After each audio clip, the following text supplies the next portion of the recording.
Good day. So for today's video, I will be discussing non-institutional correction or our syllabi for our subject non-institutional correction.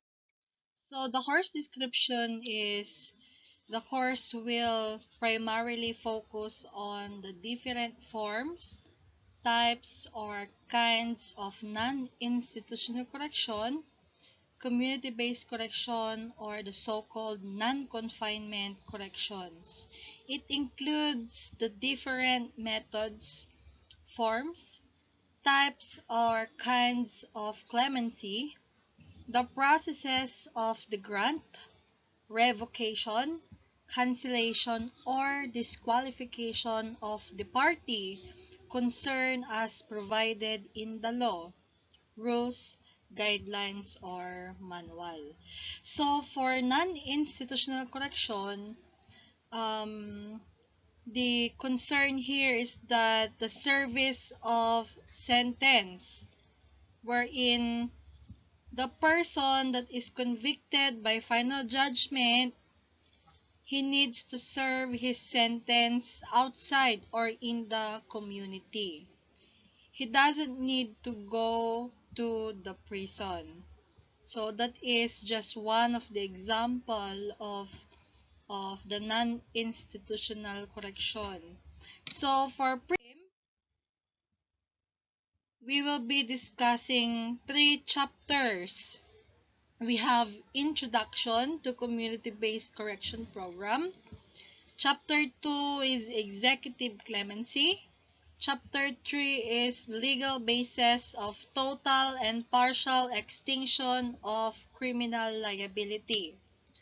So for Chapter 1, the Introduction to Community-Based Correction Program, our topics to be discussed are approaches of the Philippine correctional system, distinction between institutional correction and non-institutional correction. Letter C, we have community-based correction programs in the Philippines.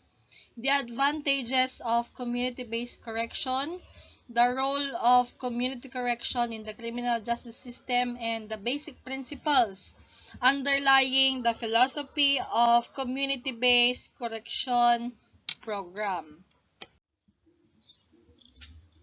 Next, we have Chapter 2, the Executive Clemency.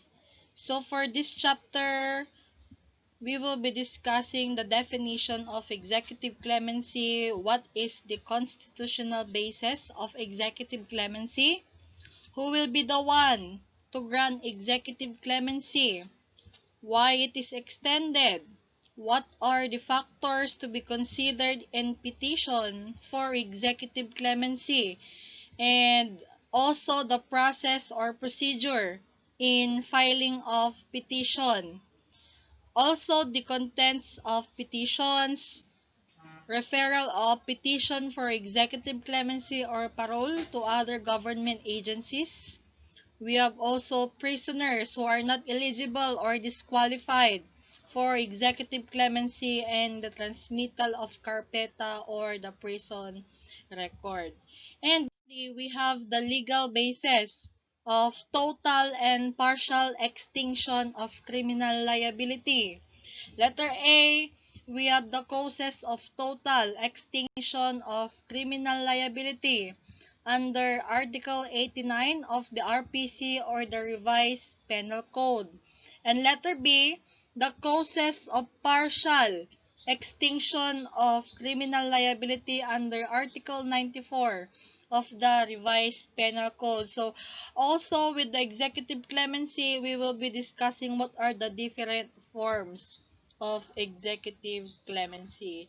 So, for today, that is our discussion, the syllabi of our course, non-institutional correction. So, please be updated for the upcoming videos. So, thank you.